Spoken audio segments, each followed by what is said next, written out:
Okay. Hey guys, before we get into our text, I just want to share three updates. The first one is men's dinner sold out, so we're looking forward to that May 16th. That's going to be an amazing evening. William Wagacy is a beast, and he's going to have amazing stories for us, so I'm excited about that. Second thing is me and Chris Callahan tomorrow are sharing at our session meeting on Tuesday evening. We're doing our session, kind of like our board meeting for the church. And I was just looking at all of our like stats for, that's the wrong word, but I think you know what I mean. Like our numbers for the last year, last like 6 or 7 months. Just really encouraging. Like tons of guys at the last men's dinner, full men's dinner.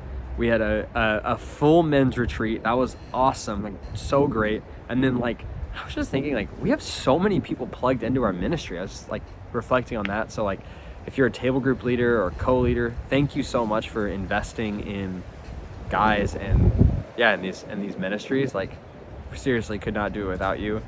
I'm just the guy in the screen that talks about the Bible, and you guys are doing all the groundwork. So thank you. I really appreciate it. Third thing is if you weren't there on Wednesday, I shared some news that we're going to be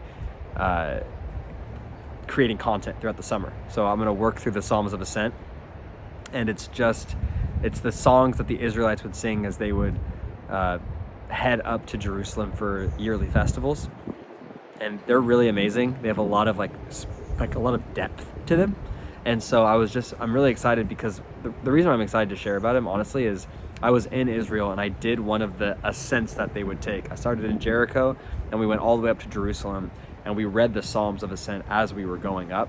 So having that visual image of what they experienced, I'm really excited to share and to teach about. So anyway, stay tuned. Oh, and the side note is like, if you don't want to use the content over the summer, I'm going to make it either way. Like if you have other things you want to do, testimonies, take a break, like do that. I mean, if you have other content that you find, like I want to encourage you, like your group is your group. We love that you're a part of our larger group. We want you to be a part of that larger group. But if for the summer you feel like you want to go like another route, especially because we're not going to be meeting together in person, do it. Like you know your group, you know what your group needs, and so I want to encourage you guys, like have that freedom. Anyway, okay, 1 Peter chapter 4. I got one verse, I got a couple points, and I got a few stories. So here we go. 1 Peter starting at chapter 4. Verse 19. Therefore, let those who suffer according to God's will entrust their souls to a faithful Creator while doing good. One more time. Chapter 4, verse 19. Therefore, let those who suffer according to God's will entrust their souls to a faithful Creator while doing good. I'm going to split it into two parts. That first section, who suffer according to God's will, and the second section, entrust their souls to a faithful Creator while doing good. We live in a culture, like I think you guys know this, like we live in a culture where especially I feel like, and I don't know why this is the case, I feel like it's the prosperity gospel kind of like leaking into American culture, American Christian culture, where people think that because they're following God that they won't suffer.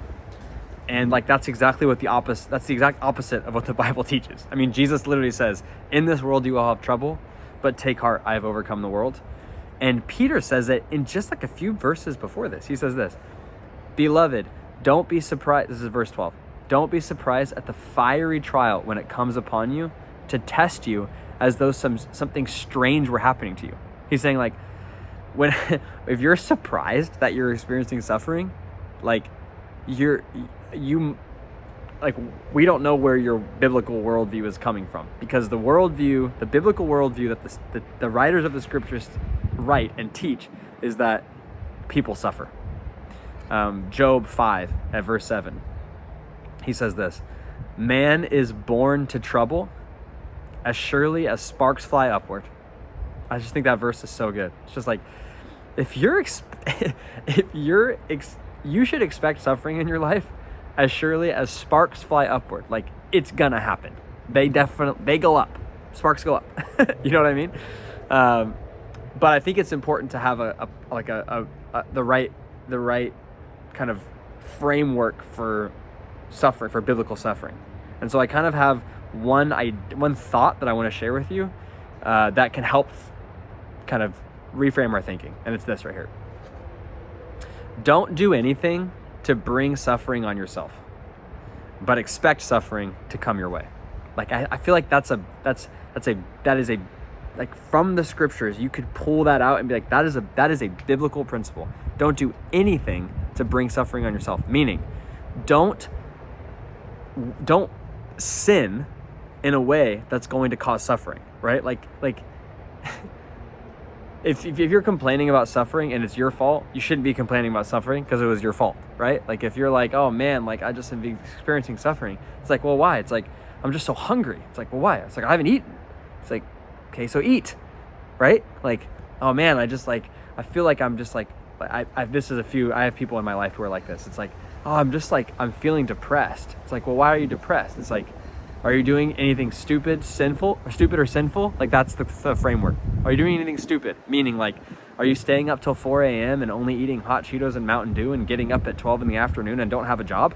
Well, it's like, well, of course you're going to be depressed. You have no purpose, right? It's like, I think about that, like, that's crazy.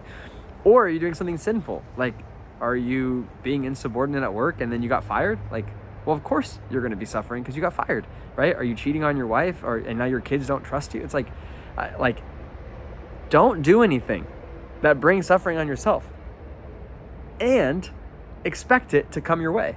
Meaning this, like, if you're suffering according to God's will, that line, according to God's will is for you not to sin, right? Do not sin and to trust him and follow him in pursuit of him, right? So if you're living your life according to God's will and suffering comes, you are now suffering according to God's will because the suffering wasn't your fault.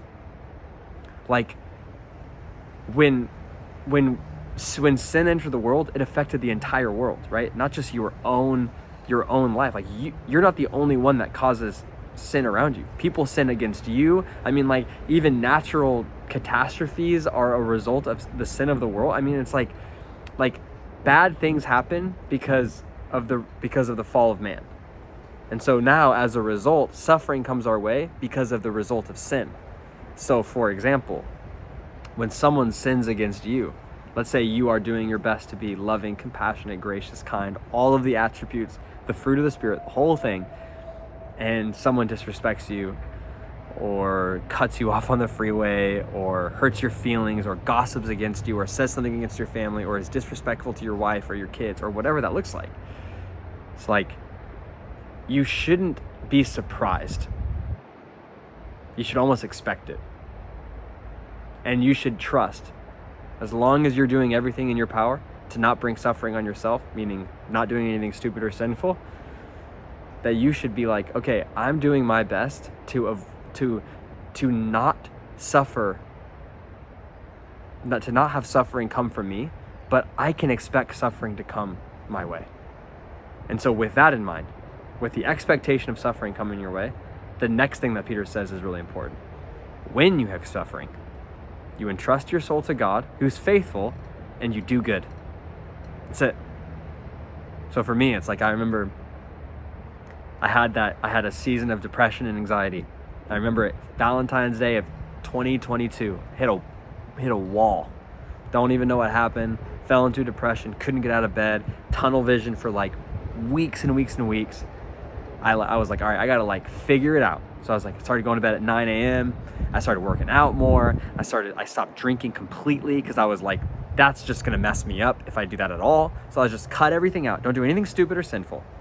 Now I'm still experiencing suffering. So I don't know why that's happening, but I know what God wants me to do. He wants me to trust him and to do good. That's it. That's the best I can do in this situation. And so for you, if you're experiencing suffering and you know for a fact you haven't done anything stupid or anything sinful, it's like, what's your role right now? Your role is to trust God. Like, he is faithful. He wants you to have the best version of your life possible. And that best version of your life is to be made in the image of God and to be following him in everything that you do. So if you're doing everything you can to follow that, trust him. He will redeem your situation, and in the process, do good. Like, continue to do good. Love your family. Work hard. Be compassionate. Serve others. Do all of the things that you would want done to you in the midst of your suffering and your pain. So here's kind of the main thing. Don't do anything to bring suffering upon yourself. Don't do anything. But expect it to come your way. And when it comes, trust God and do good. That's it. All right, guys. Enjoy your discussions. I love you all, and I will see you on May 16th.